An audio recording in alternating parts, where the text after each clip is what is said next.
Halo semuanya, hari ini kita akan menyelami sebuah topik yang kedengarannya seperti fiksi ilmiah, tapi ini 100% nyata, ingatan seekor kupu-kupu. Oke, kita mulai dengan satu pertanyaan yang, wah, gede banget. Coba deh bayangin, seandainya seluruh tubuh Anda, setiap organ, setiap sel, hancur lebur, lalu dibangun lagi dari nol. Mungkin nggak sih, ingatan Anda, kepribadian Anda, bisa selamat dari proses itu? Kedengerannya mustahil banget kan? Tapi, percaya atau enggak, bagi seekor ulat yang mau jadi kupu-kupu, jawabannya adalah ya. Pengalaman yang ia pelajari sebagai ulat, entah gimana caranya, berhasil selamat dari kehancuran total di dalam kepompong dan terbawa sampai dia jadi kupu-kupu dewasa. Tentu saja, ini klaim yang luar biasa. Dan klaim luar biasa butuh bukti yang luar biasa juga dong. Jadi gimana para ilmuwan bisa membuktikan hal ini? Nah, jawabannya ada di sebuah eksperimen yang cerdas banget. Eksperimennya itu sendiri sebenarnya elegan dan cukup simpel. Jadi pertama, para peneliti melatih ulat untuk nggak suka sama bau tertentu, misalnya bau etil asetat. Caranya dengan ngasih sengatan listrik kecil setiap kali bau itu muncul. Terus, ulat-ulat ini dibiarin aja masuk ke fase kepompong secara alami. Pertanyaan besarnya, setelah jadi kupu-kupu, mereka masih ingat nggak sama bau yang nggak enak itu? Dan hasilnya jelas banget. Kupu-kupu dewasa yang padahal nggak pernah belajar ulang soal bau itu secara konsisten menghindarinya. Ini bukti yang kuat banget kalau ingatan itu selamat melewati transformasi radikal di dalam kepompong. Nah, sekarang pertanyaan yang pasti ada di kepala kita semua adalah, gimana caranya? Kok bisa sih sebuah ingatan bertahan waktu seluruh tubuhnya itu berubah jadi, ya ibaratnya subseluler? Dan disinilah inti misterinya.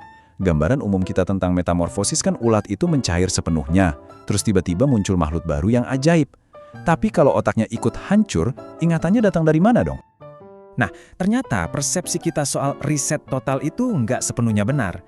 Kenyataannya jauh lebih canggih. Ini bukan penghapusan total, tapi lebih ke rekonstruksi cerdas. Sebagian besar jaringan emang hancur, tapi nggak semuanya. Analogi ini pas banget buat menggambarkannya. Metamorfosis itu bukan kayak ngerobohin rumah terus bangun yang baru di tanah yang sama.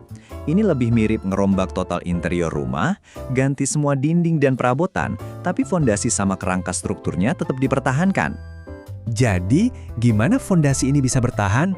Ada 3 mekanisme utamanya.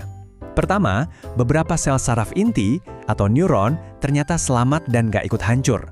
Kedua, ingatan itu nggak cuma disimpan dalam struktur fisik, tapi juga sebagai jejak kimia di level molekuler yang bisa bertahan.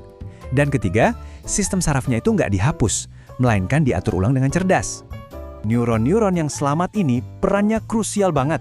Mereka bertindak sebagai jembatan memori yang membawa informasi penting dari otak ulat dan mengintegrasikannya lagi ke dalam sistem saraf kupu-kupu yang baru terbentuk. Oke, kita udah tahu gimana ini bisa terjadi secara biologis. Tapi pertanyaan berikutnya, kenapa? Kenapa evolusi repot-repot banget menciptakan mekanisme serumit ini cuma untuk mempertahankan ingatan? Jawabannya ada di jenis memori yang bertahan. Ternyata nggak semua ingatan selamat loh. Kupu-kupu nggak akan ingat detail spesifik kayak gimana rasanya merangkak. Yang bertahan itu ingatan asosiatif sederhana yang penting banget buat bertahan hidup. Misalnya pelajaran simpel kayak bau ini artinya bahaya. Dan ini masuk akal banget dari sudut pandang evolusi. Ulat dan kupu-kupu sering hidup di lingkungan yang sama dan menghadapi ancaman yang sama. Kalau seekor ulat belajar bahwa tanaman tertentu itu beracun, ya bakal untung banget kalau dia tetap ingat informasi itu pas sudah jadi kupu-kupu. Ini semacam jalan pintas evolusioner untuk bertahan hidup. Nah, sekarang mari kita geser sedikit dan lihat kenapa ini semua penting. Kisah tentang ingatan kupu-kupu ini bukan cuma sekedar fakta unik tentang alam ya. Ini punya implikasi besar bagi pemahaman kita tentang otak dan memori, termasuk otak manusia. Penemuan ini tuh bukan cuma fakta unik, ini membuka banyak banget pintu baru buat kita. Ini nunjukin betapa plastis atau fleksibelnya sistem saraf, kemampuannya buat beradaptasi. Ini bisa jadi model untuk memahami regenerasi otak, gimana ingatan jangka panjang disimpan, dan bahkan ngasih kita wawasan untuk melawan penyakit seperti Alzheimer. Mungkin inilah pelajaran terbesarnya. Kita kan cenderung mikir kalau ingatan kita itu terikat erat sama struktur fisik otak yang stabil dan nggak berubah. Nah, kupu-kupu ini nunjukin ke kita kalau memori itu mungkin jauh lebih kuat dan fleksibel dari yang kita kira. Mampu bertahan dari perubahan fisik yang paling ekstrim sekalipun. Dan ini membawa kita ke pertanyaan penutup yang lebih filosofis. Kalau ingatan, yang merupakan bagian besar dari identitas kita, bisa bertahan bahkan ketika wadah fisiknya dibangun ulang secara radikal, ini menantang kita untuk berpikir, di mana sebenarnya letak diri kita? Apa cuma di dalam sel? Atau jangan-jangan sesuatu yang lebih? Sebuah pertanyaan untuk kita renungkan bersama.